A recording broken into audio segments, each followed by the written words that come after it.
Sensei Hugo Arrigoni, integrante da geração de ouro do karatê brasileiro. Queria saber de você, quando que você começou a treinar o karatê? Bom, isso faz um bom tempo atrás. 1967, quando eu entrei na academia Kobukan para fazer karatê. Os meus professores lá, eu tive a sorte de ter começado a fazer o karatê não com um professor, mas com 3. Lirton do Reis Momonasa, Yasutaka Tanaka e Hiroyasu Inoki. Esses 3 foram os meus professores. Com quem eu iniciei realmente os primeiros passos foi com o Sensei Inoki, né? Então eu costumo falar sempre assim que desses 3 professores eu peguei muito a força, o uso da força, que era o que eu uso, o Lirton tinha muito, né? A velocidade do Sensei Inoki, que era um relâmpago, e a técnica do Sensei Tanaka. Com isso, eu acho que eu tive um bom início de ensinamento de karatê. Nessa academia, eu conheci essa academia porque os meus irmãos treinavam na Kobukan, quando ela era numa vila, em Botafogo. Eu, quando fui ver um treino, eu fiquei maravilhado. E foi dali que eu iniciei. Eu pedi de aniversário para o meu pai me matricular na Kobukan. A Kobukan era uma academia de artes marciais, tinha karatê, tinha judô, ou o Marujo, que era o professor de judô, que era o amigo do meu pai, e conseguiu me colocar lá, escrevendo na minha ficha que eu fazia defesa pessoal. Mas o que aconteceu? Depois dos 4 meses treinando, o Lirton e o Tanaka me botaram para fazer exame de faixa. Os exames de faixa lá duravam um dia inteiro, porque era assim, entrava a categoria 20, 30 faixa branca para amarela, aí fazia aquilo lá, depois entrava para fazer para vermelho. Em cada um desses, quer dizer, eu acabei sendo convidado para cada um exame desse. Fiquei fazendo exame um dia inteiro e passei direto para a faixa verde. O que aconteceu comigo? Eu era menor de idade, o karatê era proibido para menores de idade por causa de uma lei, né? Isso no Rio de Janeiro. Então, eles tiveram que me esconder, entre aspas, dentro da academia durante 3 anos e meio. E eu fiquei 3 anos e meio na faixa verde. Aí, a partir daí, quando eu completei 18 anos aqui, me colocaram no campeonato de faixa verde, eu fui campeão de luta de kata. Aí, por causa disso, me deixaram entrar no de roxo e marrom, eu fui campeão de luta de kata. Aí, era 1971 para 72. Vinha o Nishiyama para o Brasil. E o Tanaka me chamou e me perguntou, você gostaria de ir disputar o campeonato mundial? Aí eu fiquei, né, sem palavras, disse, não, o Nishiyama vem aí. Se você vai fazer exame para preta. Se você passar para preta, você vai. Se não, você não vai poder ir. Eu disse assim, tudo bem. E foi assim que aconteceu. Veio o Nishiyama, eu fiz exame de faixa, com a faixa preta, passei. E eu fui para o campeonato mundial, com então 19 anos de idade. Eu era o atleta mais novo do campeonato inteiro. Isso foi aí que começou a minha experiência, a minha verdadeira experiência. Sensei, fala pra gente um pouquinho da sua experiência no Japão. O que fez você decidir para o Japão e como que se deu isso? Em 1973, eu tinha sido campeão brasileiro e eu estava cursando a Universidade Gama Filho. Eu já era, acho que, bicampeão universitário, né? Então, quando eu ganhei esse campeonato brasileiro, o Pedro Gama Filho me presenteou com uma passagem para mim ir fazer um estágio no Japão. Até a mando da Gama Filho, né? Foi uma passagem paga pela entidade, quer dizer, por ele. Eu quando falei isso para o Tanaka ficou maluco, cara. O cara disse assim, pô, então Eu vou te dar, ele me deu aqui umas 12 cartas. 12 cartas. Eu levei um livro de cartas, né? Um para cada mestre do Japão, para eu me apresentar a eles lá. Porque eles não iriam me aceitar se eu chegasse lá sem essas cartas. E foi assim, e assim foi feito. Eu cheguei lá, entreguei as cartas, eles me pegaram e me aceitaram a treinar. Eu comecei a treinar e fiquei morando dentro da Roitsugan, que era a academia do Nakayama.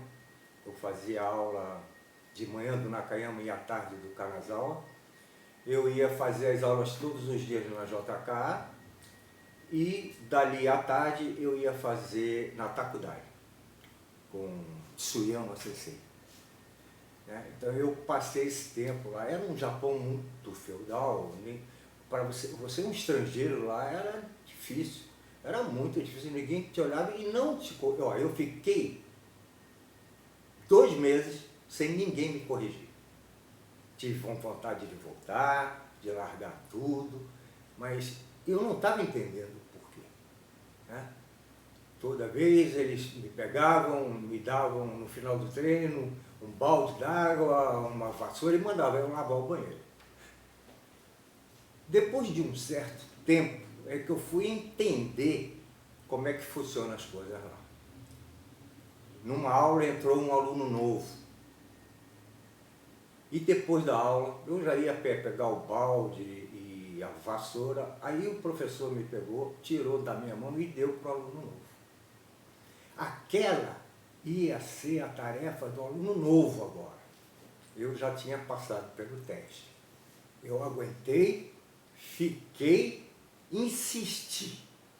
Era isso que eles queriam ver. Aí, a partir daí, realmente, eu comecei a aprender karatê lá. Sensei, e nesse começo do karatê no Rio de Janeiro e no Brasil, quem é que organizava as competições? Qual era a entidade que organizava as competições?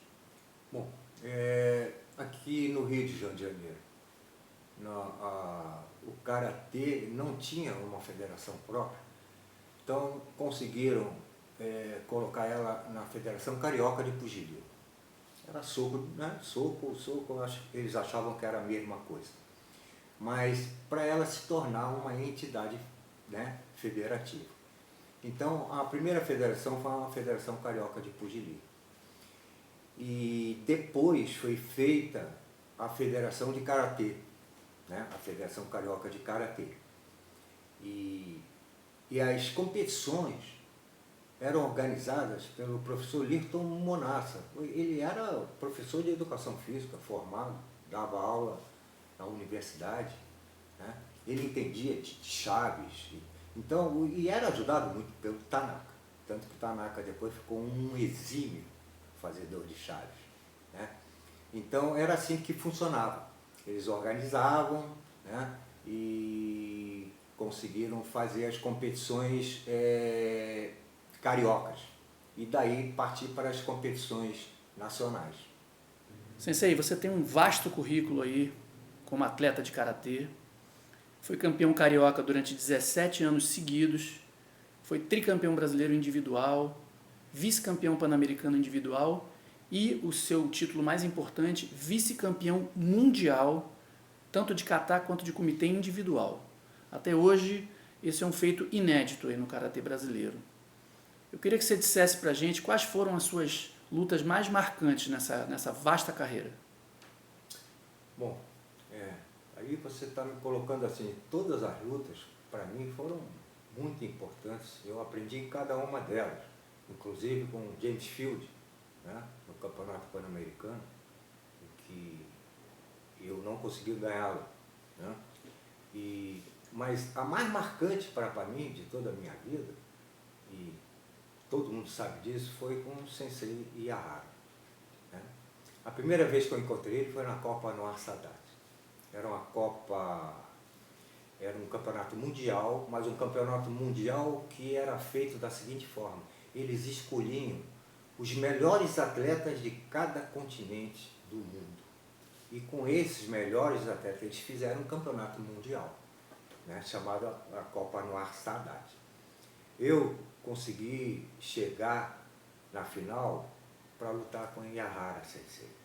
Eu fui vice-campeão de kata e vice-campeão de luta. Ele foi campeão de kata e campeão de luta, né? Mas a luta foi muito marcante para mim, porque assim, um tempo atrás, estava no Japão treinando com ele, fazendo aula com ele dentro da JKA, e eu olhava para ele e achava ele um deus, né? Enfrentar ele numa competição cara a cara, para mim, foi difícil. Foi difícil aceitar, porque eu já ia lutar achando, diz assim, vou perder. E isso não pode acontecer na cabeça de nenhum competidor, né? Então, o que aconteceu nessa luta? Eu consegui enfrentá-lo. Teve 3 prorrogações. A luta durou quase 10 minutos de prorrogação para prorrogação, né? E ele conseguiu me ganhar por meio ponto depois disso. Eu vou te dizer o seguinte, foi a derrota mais feliz da minha vida, né? Então, foi muito marcante para mim essa. Agora, não quer dizer que eu desdenho de atletas como Ronaldo Carlos, Vitor Hugo, Paulão, Ronaldo Carlos, porque quer dizer, né? Para mim, foram lutas muito importantes também. Eu dependo deles o meu desenvolvimento, porque se eu não tivesse eles para treinar e para lutar, eu não teria como melhorar. Muito obrigado a eles. Agora, alguns anos depois, aliás, agora no ano seguinte, no Campeonato Mundial da JK de 1977, no Japão, dentro da famosa Budokan, que é o Palácio das Artes Marciais lá em Tóquio, você lutou novamente com o Iyahara. Nessa vez pela categoria Comitê por Equipes, Brasil contra Japão. Como foi essa luta? Olha só, nós fomos competir lá e tivemos a triste notícia que a nossa primeira luta por equipes ia ser contra o Japão. Quer dizer, então, mas isso não abateu a gente não, acho que até fortaleceu, entendeu? Eles só conseguiram ganhar do Brasil por 2-1. E nesse dia eu tive mais sorte, eu tive mais estrela, eu tive mais estratégia e consegui ganhar dentro do Japão. Ele, por causa disso, foi retirado da equipe, né? Eu me senti muito culpado por causa disso, né? Mas a terceira vez que eu encontrei ele foi num campeonato mundial no Egito, de novo, no qual eu caí de novo com ele. Ele me ganhou. Então, mas eu perder para ele, na última vez que eu me encontrei com ele, eu vou te dizer o seguinte, eu passei a ganhar um norte na minha vida. Foi muito bom.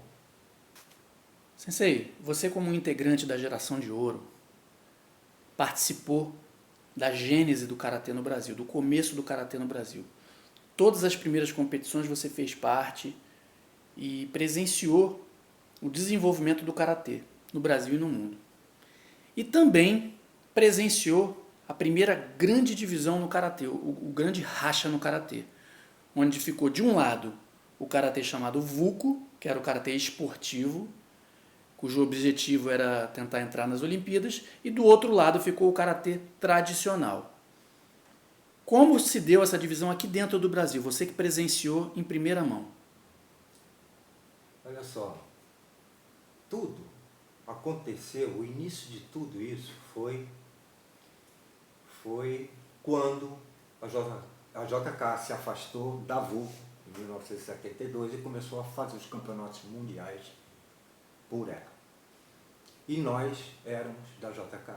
Aliás, todo mundo era da JK, que fazia estilo Shotokan. Não tinha outro lugar que desenvolvia, né, esse estilo. Então era a escola, né? Então todos eram de lá. E tudo começou quando decidiram se separar da Vuko para fazer os campeonatos mundiais separadamente. E nós participávamos, né, desses campeonatos da JK, não mais participávamos da VUCO. As coisas foram passando, mas aí aconteceu o seguinte: o karatê começou a querer ter uma identidade somente de competição. E estava investindo muito na competição e esquecendo a parte da arte marcial, que era a parte de defesa pessoal do karatê. Por quê? O que era importante? Você saber uma arte marcial, né, poderosa, de defesa pessoal, ou você entrar numa competição cheia de regras e ser campeão? Eu passei por isso. Pode ser que eu tive muita sorte em várias situações, umas merecidas, outras não, né? Então, nesse momento, depois de alguns anos, não sei por volta de que ano foi, mas implodiu a JK. Com a morte do Nakayama, uma confusão tremenda, dois grupos querendo pegar, entrou em litígio, foi fechada. Era o grupo do Masahiko Tanaka contra o grupo do Asai. E ficaram ali, acho que durante 15 ou 20 anos, não sei, né, tentando se restabelecer. O Tanaka ficou completamente órfão. Nós todos ficamos completamente órfãos. Ou a gente ficava ali naquela federação e continuávamos e participando desse desenvolvimento que nós não queríamos, ou a gente partia para um outro caminho. Foi quando o Nishiyama convidou o Tanaka, que ele estava começando a fazer a ITKF, né, o karatê tradicional, conversando com vários mestres do mundo inteiro, e o Tanaka aceitou participar disso aí. O que aconteceu? Numa reunião ele convocou a nós, né, estava eu, Ronaldo, Vitor Hugo, Paulão e Nock, e perguntou: olha, eu estou saindo dessa federação e estou seguindo a ITKF com o Nishiyama.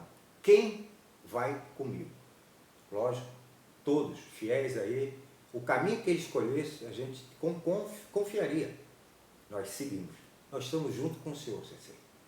Foi daí que fizemos um esforço para fundar a primeira federação de karatê do tradicional do Rio de Janeiro, FERJ Karatê.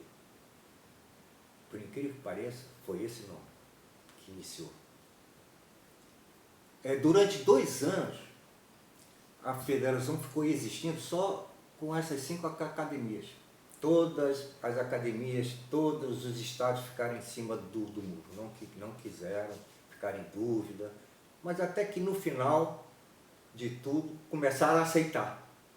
Aí foi proposto o quê? Fazer uma federação, acho que em Goiás, uma em Brasília, já tinha do Rio de Janeiro. Então, com essas 3 ou 4 academias, ou federações, desculpe, é que se conseguiu fundar a confederação. Agora, a coisa mais importante nisso, como é que se conseguiu fundar uma federação de karatê naquela época, tendo uma outra já de karatê? Era proibido, era a mesma coisa, mas o CND era presidido pelo Tubino, que foi aluno do Tanaka, tinha sido aluno do Tanaka, fiel a ele. Pô, tinha um zelo por ele, um respeito fora do normal. Quando o Tanaka conversou com ele numa audiência, explicou para ele o karatê que ele queria continuar fazendo, ele aceitou e conseguiu dar a permissão para fundar uma federação, dizendo que aquele era um outro karatê do que existia ali. Foi por causa disso que nós conseguimos fundar a federação. E daí a confederação. Sensei, quais as principais diferenças que você vê entre o karatê esportivo e o karatê tradicional? São os objetivos. Os objetivos. Um objetivo é pontos, é vitórias, medalhas, né? Eu não vou entrar aqui se é bom, se é a parte física, porque tudo é saúde, né? Você fazer exercício é saúde. Mas são os objetivos. Esses objetivos não condizem com o objetivo da arte marcial. Se você busca a medalha, você esquece do teu caminho. O teu caminho é muito mais profundo do que você dizer assim, não, a minha vida, eu vou ser atleta e vou ser campeão.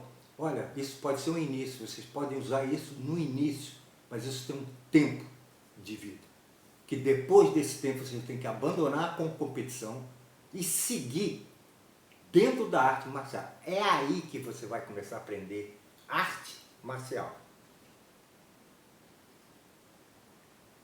Sensei, ao longo das décadas, o senhor nunca se afastou da ITKF, da CBKT ou da FERJ-KT. Jamais. Ao longo dessas décadas todas, desde que houve essa divisão, você nunca se afastou dessas entidades. Qual a importância das entidades oficiais na condução do karatê tradicional?